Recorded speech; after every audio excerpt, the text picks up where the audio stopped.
Welcome to Business Live. Ahead tonight, Parliament approves nomination of Ken Ofori-Atta as Minister responsible for Finance. We'll have reactions from analysts who have been watching and also from Parliament. Also ahead, tackling illicit financial flows in the housing sector. Stakeholders have been meeting over that. We'll brief you. And President Akufo-Addo is in Spain touting the African Continental Free Trade Agreement. We'll tell you what he's been saying. Thanks for being with us tonight. My name is Darryl Powell. Details after this.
And that's a look at the commodity market for you tonight. All four commodities you're keeping our eyes on in red.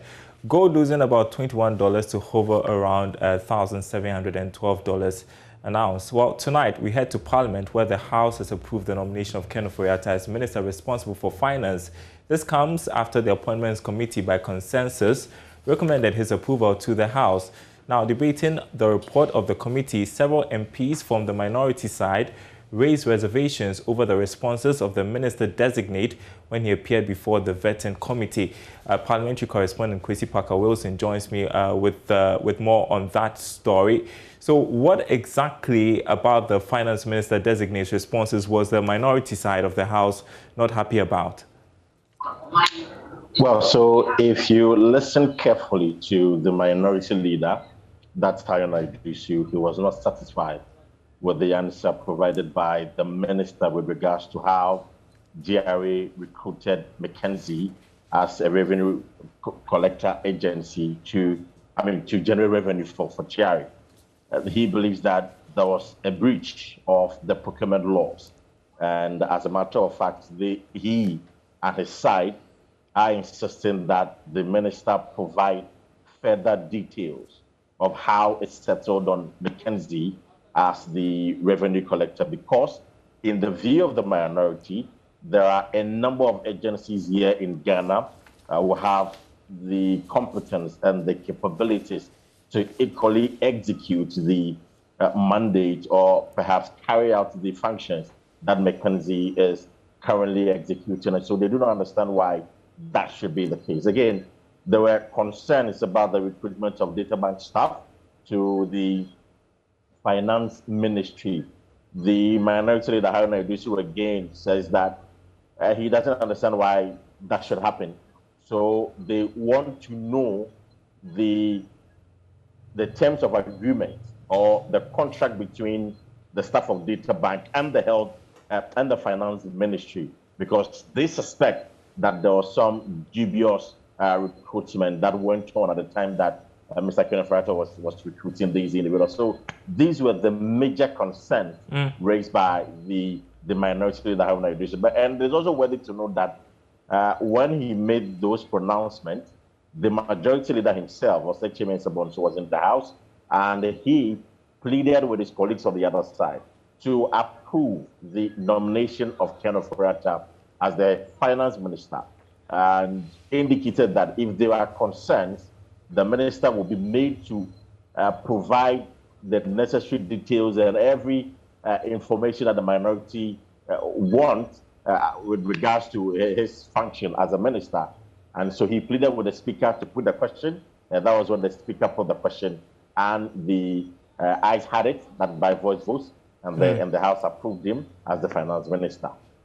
And just to note, the approval was without the drama we had seen in previous times when the House had to vote over some of the nominees, right? I think the expectations of most Ghanaians, and of course, even with the journalists here, were doused because we were expecting some drama, some controversy, concerning the fact that Kenneth Friata has been the only minister designate who's been vetted for 2 days. That is unprecedented. So many of us thought that, well, the report, one, will be subjected to secret voting. The minority definitely would kick against the approval, but that didn't happen. Unfortunately, it was very smooth. The question was put, those in favor say aye, then could hear a loud voice say aye. Those who are not in favor say no. Very silent in the House, I mean, on the floor of Parliament. So the Speaker, George Sewusu, who at the time was sitting in the Speaker's chair, I mean, he's the first Deputy Speaker, ruled that, well, Mr. Kenneth Friata now has been approved as the Finance Minister. So it was a very smooth exercise, Darren. All right, and you can anticipate why we're expecting some drama somewhat because of a JAPA deal, because of the new taxes and a rising debt situation. Services. Right, and not to mix business with politics, but I'm just seeing a statement from the NDC urging come on the consensus recommendation by on Kenneth Friata.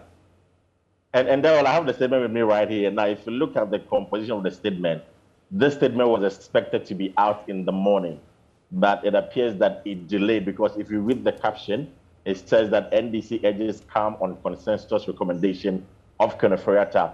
Now, the body says that it is hereby announced to the rank and file of the party and to the notice of all comrades that a decision by the appointment committee to recommend Kenneth Friata for the approval by consensus will be made public today in Parliament. But as we speak, Mr. Kenneth Friata has already been approved by the House. So the statement is a bit of a delay.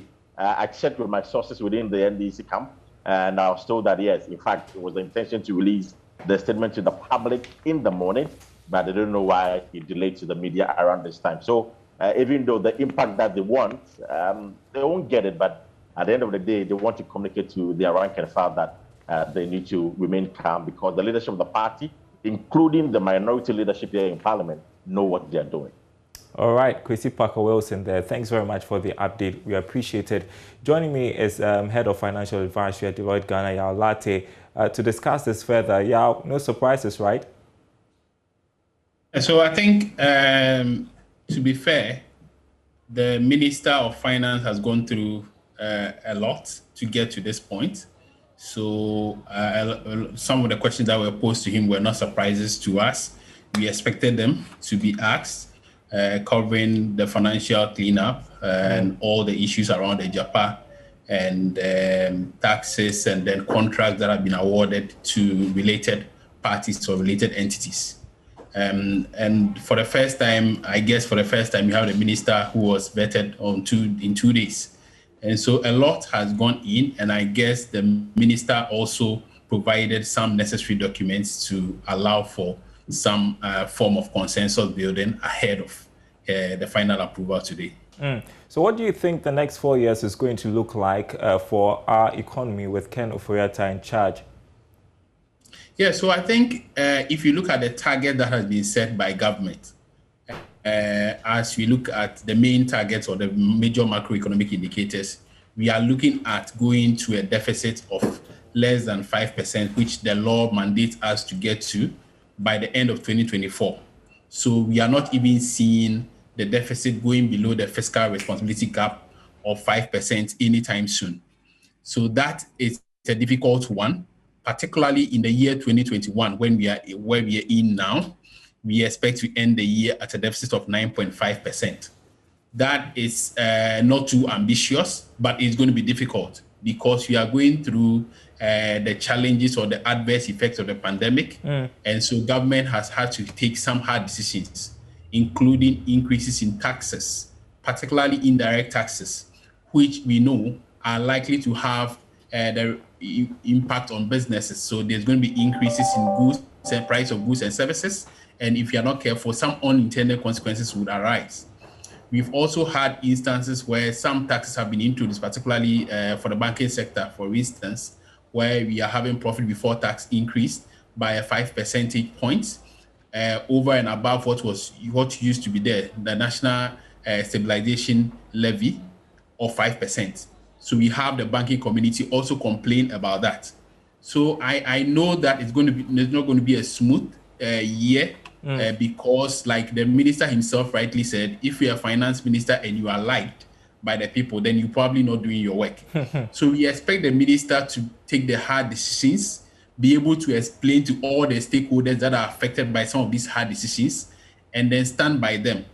Also, maybe we will advise the minister that as they take the hard decision, they should also give some opportunity and take some concerns that have been raised by stakeholders.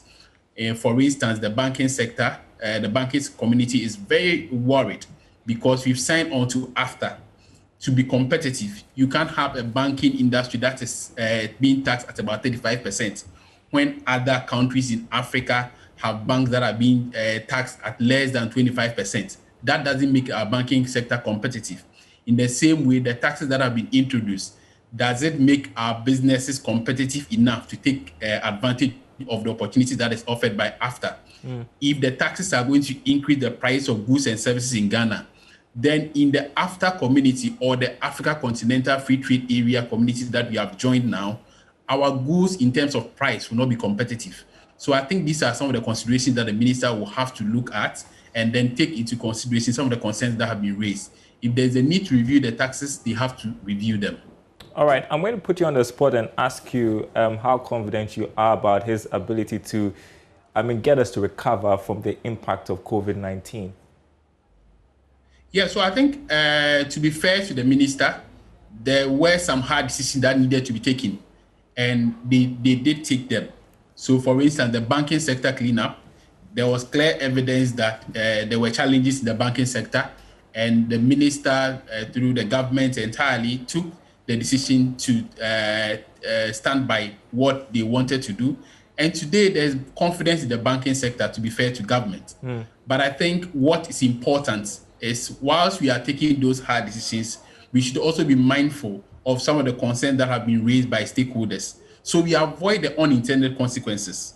Clearly, the banking sector cleanup was important and necessary, but there has been some unintended consequences. And today, banks that were doing well, that did not go through all the challenges, have had to pay, or they are going to suffer that, because the taxes that have been levied on banks, they are supposed to help us pay the debt that have been created by the banking sector cleanup. I think we should be able to avoid that, some of these unintended consequences for the hard decision that we take. If government is going to take any decisions similar to what has been taken in the past, we expect the government to take into consideration concerns that have been raised by stakeholders. A very good example is what we have on the table, a JAPA, which the minister has intimated that will come back to Parliament. We expect some of the concerns that have been raised by stakeholders to be taken into account in reviewing the entire agreement if necessary. The same for other policies and programs that the government has planned, reviewing the road, the toll road or road tolls in Ghana. We know that when tolls go up, they have some unintended consequences as well. So if all of these are taken into account, when we do take such decisions, we avoid some of the adverse consequences which eventually come to affect the economy, and they could become counterproductive if care is not taken. Final one. This week, Kenneth Oyata is leading the fundraising for the $5 billion Eurobond, and some analysts are confident government will secure the funds at a favorable interest rate. What do you anticipate? Yeah, so I think historically, because of our political stability that we've enjoyed and some level of macroeconomic stability, we have had oversubscription when we do go to the market. And so the positive gains that have been recorded over the last few years has helped us to get some good gains anytime we go to the market. But the question now is whether we are still, or our macroeconomic fundamentals are strong enough to get us interest rate that is competitive. The last time we went to the market, our long-dated bond which is 40 years, the first time in sub-Saharan Africa, came in at about 8.8, 8.9% interest rate, which was relatively higher. What we are asking government to do is that if it's possible to wait on some of aspects of the bond until we get some of the macroeconomic indicators improve, it will be better, because if you go to the market and you are going to pay interest rate that is relatively expensive, they will add to our debt burden, they will add to our interest commitments. And as we know this year, for the first time in so many years that I can remember, interest payment is our number one significant payment next before compensation. And so if we go to capital market and we are going to borrow at expensive rates, our interest commitment is going to increase and we are going to have worrying situation. Thank you so much for squeezing us into your schedule. I know you had a meeting around this time. Thanks very much, Yalate. I appreciate it. Talk to you sometime soon. Send Ghana is urging government to prioritize completion of the Ghana National Housing Registry by providing the needed resources to the registry secretariat to overcome poverty in the country.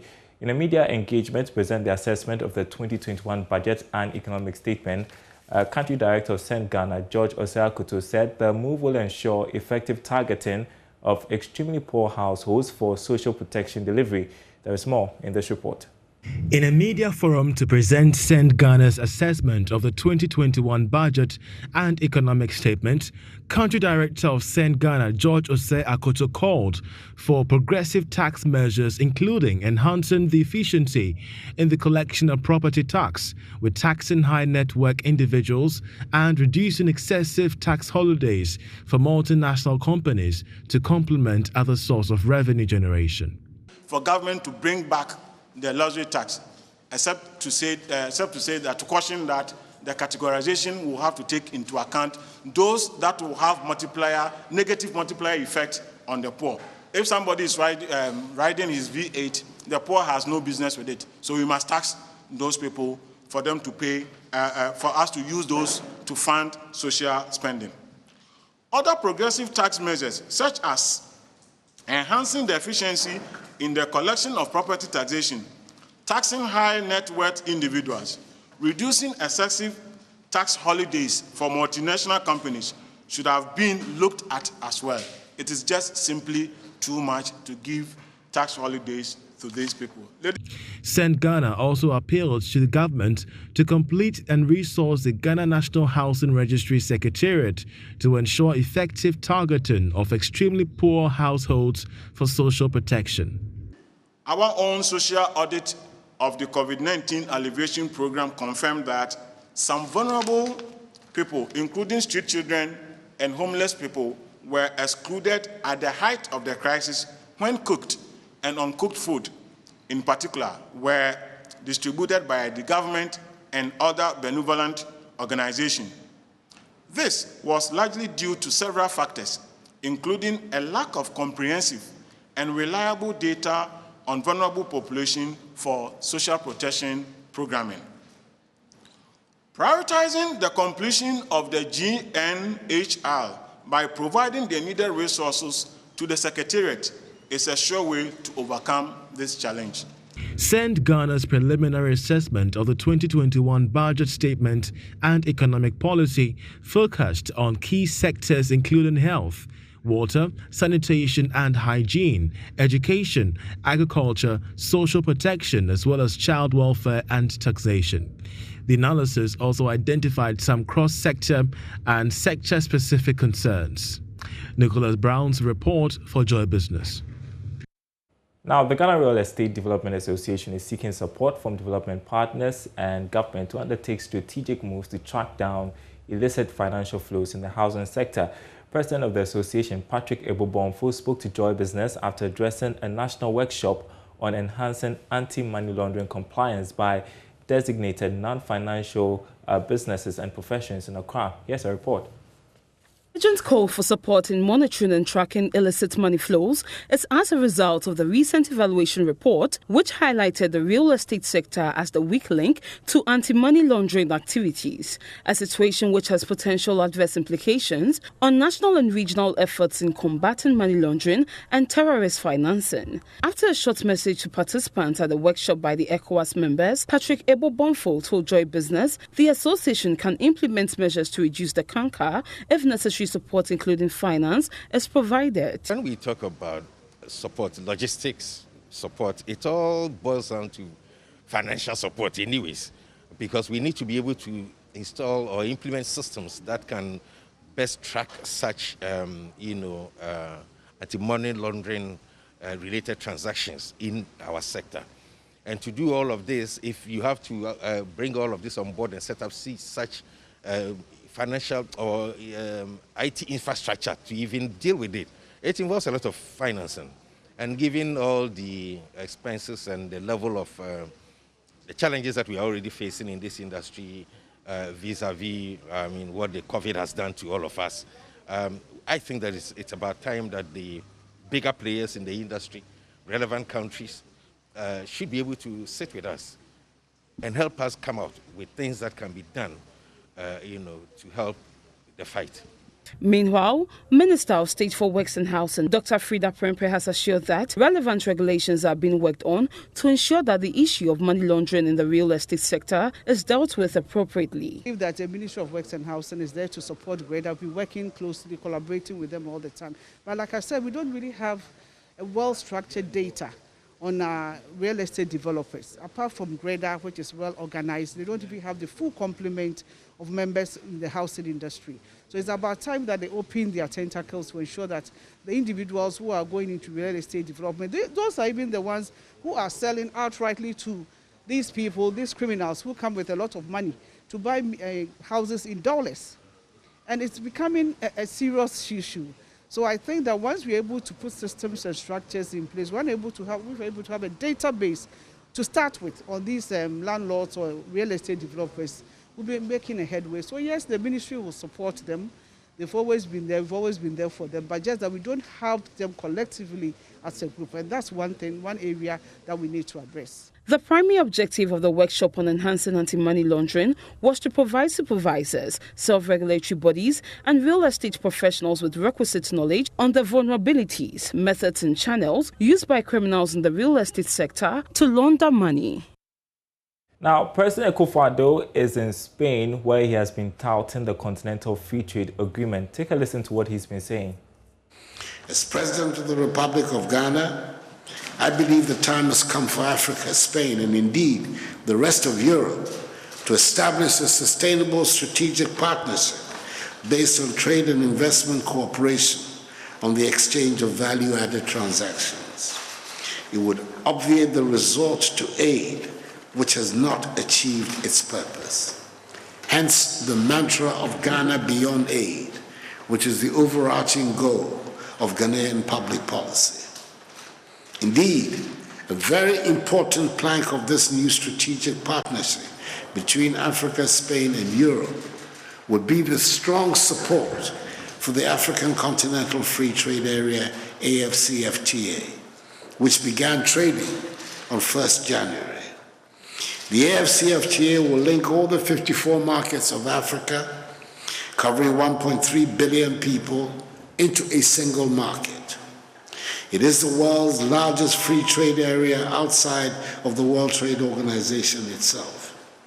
By 2050, it will cover an estimated 2.5 billion people and have over a quarter of the world's working age population. Happy birthday, Mr. President, and that is Business Live tonight. Thanks for watching.